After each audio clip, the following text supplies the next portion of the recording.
Man's head found in Manchester identified as that of missing senior citizen. Police in Manchester do not suspect foul play in the death of a 74-year-old man whose decomposed head was found separated from its torso in bushes in Manning's district, South Manchester on Saturday. Police say relatives identified the remains of that of Timothy Burton, a resident of Manningsfield district who was reported missing on Christmas Day.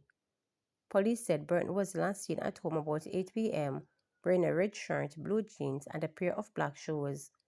A police source said investigators believe Burton died as a result of misadventure. He wandered away.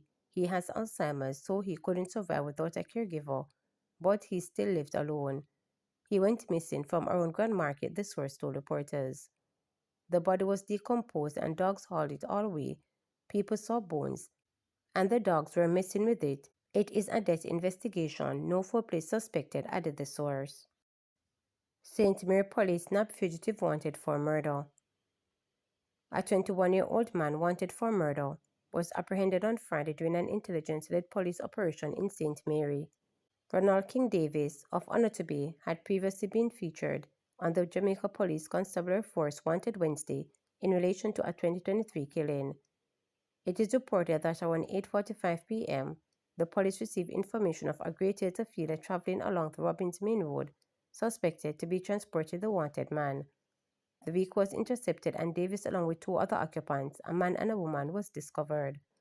The police said further search of the vehicle led to the recovery of a black glass pistol loaded with 16 rounds of ammunition. All occupants of the vehicle were arrested. Davis, who is believed to be part of the 4-1 gang, which operates out of Dover Community in Onotobe, was on the run from 2023 murder of his neighbor Odain Martin.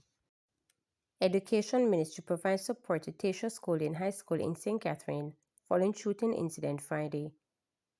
The Ministry of Education has mobilized support for staff and students of the TAA SCH High School in St. Catherine after a shooting incident near school.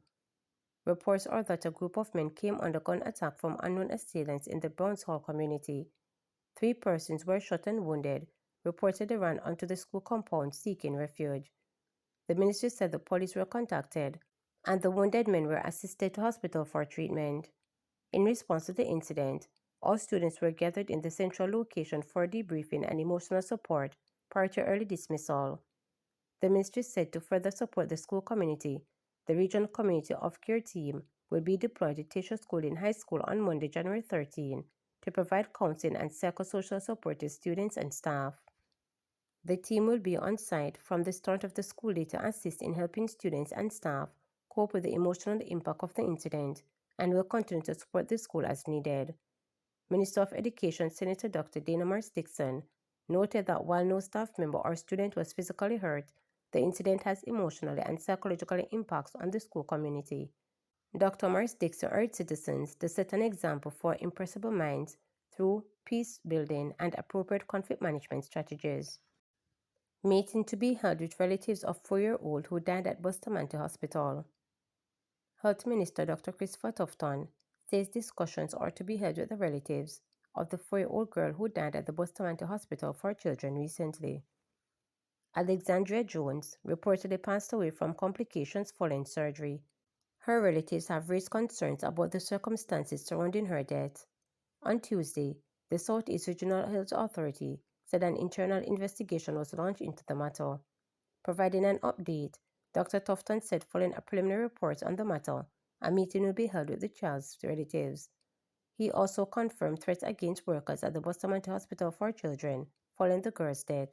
As I understand it, without going into too many details, the child came in with a serious brain illness and had to be operated on. That operation, which was a very complex one, led to the child being placed post-surgery on a life support system, ventilation, mechanical ventilation, and that would have had its own processes around managing the the child's brain functions, which ultimately and very unfortunately led to the demise of the child. So the technical report is not suggesting, as I understand it, that the child had passed for days before being informed. Instead, the complications around life support and mechanical ventilation, where life is being supported by the machine, would have led to a process of validation to determine finally and when the child would have been taken off because of a worsening situation. Nevertheless, the family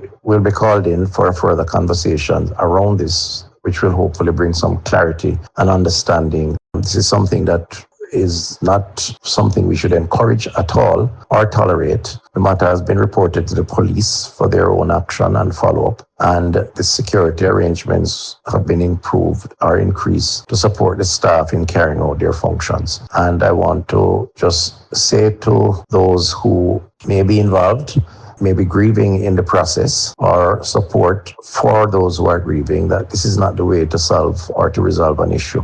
We have a grievance procedure in the public health system that allows, in the first instance, an investigation at the level of the institution, then the regional health authority, and then ultimately to the Ministry of Health, the head office, through the chief medical officer, if it's a clinical matter, and ultimately to me, where a particular report is given. Beyond that, there is also the courts, where persons can take action to report a matter and to bring whether an institution or an individual to the highest court of the land for a final decision. Former MP Harry Douglas has died. Former junior member and People's National Party PNP Member of Parliament for St. Mary South Eastern Harry Douglas has died. The party announced the news in a statement Saturday, hailing Douglas and Emerson Gerald Barrett, a former MP and junior minister who died on Thursday, as stalwarts of Jamaican public life. Douglas, who died Saturday, served as MP from 1989 until his retirement in 2007. His tenure was categorized by visionary leadership and tangible achievements. Among his most notable contributions was construction of the educational institutions such as Anata Bay High School, Plumtree All-Age School, and St. Mary Technical High School, as well as the repair and upgrading of nearly 30 other schools. These efforts provided thousands of children with access to quality education, ensuring a brighter future for generations to come, the party noted. Douglas was also a minister in state in the former Ministry of Water and House. The PNP said he worked tirelessly to improve infrastructure and living conditions for Jamaicans, demonstrating a deep commitment to sustainable development and social progress. His legacy in education, community development, and public service will continue to inspire those who follow in his footsteps. Darrell Voss, a cabinet minister in the ruling Jamaica Labour Party administration and MP for Portland Western, has also hailed Douglas. Harry was one of a kind. Condolences to his family. I will miss him, he posted on social media X. The party earlier paid tribute to Barrett, the former mayor of Kingston, who famously presented the keys to the city of Brazilian footballer legend Pelé at the National Stadium in Jamaica in 1971. He also served as council for the Guardhouse Division in Kingston and St. Andrew Municipal Corporation, chairman of the Social Development Foundation, Minister of State in the Ministry of Labor and Social Security, Jamaica's Consul General in Miami, and MP for St. Andrew East Rural. As we celebrate their lives, we honor their steadfast dedication to service and their profound contributions to Jamaica, the PNP noted. NHD processes over 40,000 refund applications, 30,000 more to be paid by January 15. The National Housing Trust (NHD) says it has processed over 40,000 refund applications for contributors who made payment in 2017 or earlier. It's expected to pay another 30,000 by next Wednesday. In a social media post on Friday, the state-owned builder announced it has received more than 70,000 applications since January 1. It also attributed the fast processing time for improvements in the system. It said refunds, which typically take 10 to 15 days, are now being handled more efficiently. The NHD said there are plans to upgrade its mobile app.